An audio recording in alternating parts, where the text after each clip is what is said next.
Bom, gente, a gente segue falando de eleição, evidentemente, agora com o cientista político Carlos Pereira. Carlos, muito bom dia para você, obrigada por falar com a gente. Seja bem-vindo mais uma vez ao Live CNN. Olá, Marcela, tudo bem? Muito bom estar aqui com você. Carlos, bom, a gente teve ontem pesquisa Datafolha, que foi divulgada antes do debate, depois a gente teve o debate ali na tela da TV Globo, que tem um impacto importante aí às vésperas das eleições. E o que a gente pode tentar relacionar entre as duas coisas, né? A Datafolha mostra que há, dentro da margem de erro, a possibilidade, nos votos válidos, do ex-presidente Lula ganhar no primeiro turno. Então tem uma busca aí importante por indecisos. Nesse meio do campo, até a apuração do nosso analista Gustavo Uribe traz Simone Tebet, uma candidata que se saiu muito bem e que pode, inclusive, entrar e conquistar votos entre os indecisos. A gente pode ter algum tipo de impacto aí com esse debate e com os números até domingo?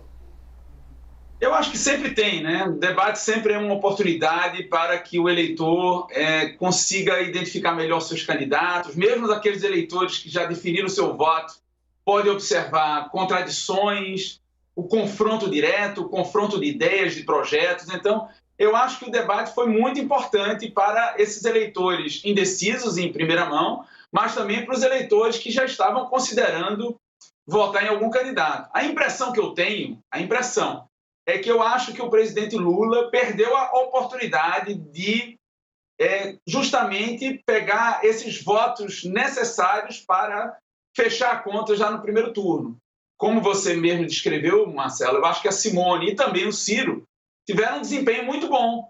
E onde é que o Lula poderia tirar votos para já ser vitorioso no primeiro turno, seria justamente desses eleitores que estariam indicando voto ou no Ciro ou na Simone. Como eles tiveram um desempenho muito bom e fecharam uma posição muito consolidada, né, especialmente a Simone, eu acredito que o presidente Lula perdeu muito tempo no embate direto com o presidente Bolsonaro, alguns embates muito virulentos, e isso tende a afastar esse eleitor indeciso e esse eleitor que consideraria votar nele para acabar a eleição. Existe um certo cansaço, é bem verdade. Algumas pesquisas estão indicando que a maioria dos eleitores desejaria que o jogo já acabasse no primeiro turno, mas a impressão que tenho, baseado nas últimas pesquisas do Datafolha que você mencionou e no debate de ontem da Globo, é que a maior probabilidade é que tenhamos um segundo turno no Brasil. Ô Carlos, o debate ele vira quase um entretenimento aí para a população, principalmente por causa dos memes, da quantidade de menções, e as pesquisas qualitativas, elas de fato mostram isso. Agora, o fato das pessoas mencionarem muito determinados nomes ou mais candidatos pode fazer alguma diferença de fato ali na hora do voto? Ou essa eleição muito polarizada, ela já colocou as cartas na mesa e dificilmente a gente vai ver um debate ou uma quantidade muito grande de menções, de comentários, de pessoas sendo citadas, mudar esse caminho que a gente já vem acompanhando há alguns meses? Como você bem descreveu, esse jogo infartou, né? Eu diria mais que teve um infarto. Infarto é quando você tem uma obstrução das artérias coronarianas e que não conseguem suprir o miocárdio. Então, essa polarização meio que obstruiu a possibilidade do surgimento de candidaturas alternativas. Mas isso não significa que essas candidaturas alternativas não construam avenidas paralelas, alternativas para o futuro, né? Então, o jogo eleitoral não é um jogo só do presente, da eleição do presente. Quer dizer, a democracia tem esse milagre que é justamente construir possibilidades para o futuro. Então, mesmo perdendo, a senadora Simone Tebet, ela construiu uma avenida, vamos dizer assim, alternativa, que pode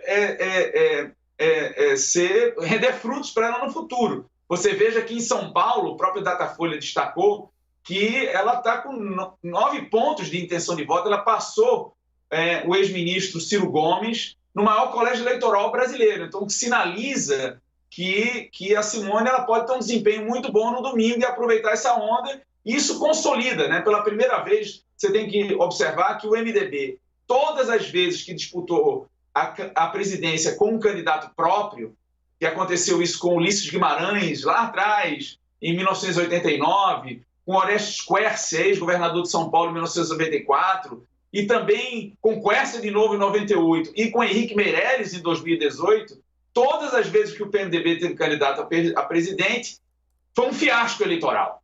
Pela primeira vez, talvez, desde a redemocratização, o MDB, que foi tão importante no passado, pode ser que consolide um espaço majoritário no eleitorado a partir dessa vitória não eleitoral, mas talvez uma vitória política, vamos dizer assim, da senadora, né? Carlos, a gente conseguiu observar no debate, né, que o primeiro tema ali entre os dois, entre o ex-presidente Lula e o presidente Bolsonaro, foi corrupção. Então, o presidente Bolsonaro fazendo acusações em relação até pelo fato dele ter sido preso, chamando de presidiário. O ex-presidente conseguiu rebater com alguns argumentos, né, de denúncias que estão sendo investigadas no governo do presidente Bolsonaro. Essa pauta, corrupção, ainda bate, ainda é prioridade, ainda é importante para o eleitor? Ela impacta na hora do eleitor escolher o seu voto? Com certeza. Eu acho que corrupção, ela alcançou um espaço muito grande nos últimos 15 anos no Brasil, na luta contra a corrupção. Ela arrefeceu um pouco durante o governo Bolsonaro, porque o governo Bolsonaro teve uma estratégia de confronto com as instituições políticas muito forte, e as próprias instituições políticas desvirtuaram as suas energias para o combate à corrupção, para a defesa da democracia. Mas, uma vez tendo resolvido esse processo eleitoral, a meu ver, acredito que o tema da corrupção voltará a ser um tema de destaque e fundamentalmente, se o ex-presidente Lula for vencedor. Eu acho que é um tema importante. E não poderia ser diferente, né? Quer dizer, o presidente Lula, o ex-presidente Lula, tem um passivo, né, importante e que a gente não pode esquecer. Foi um governo que se envolveu em vários escândalos de corrupção, não só relacionados à Petrobras, mas também lá atrás em relação ao mensalão.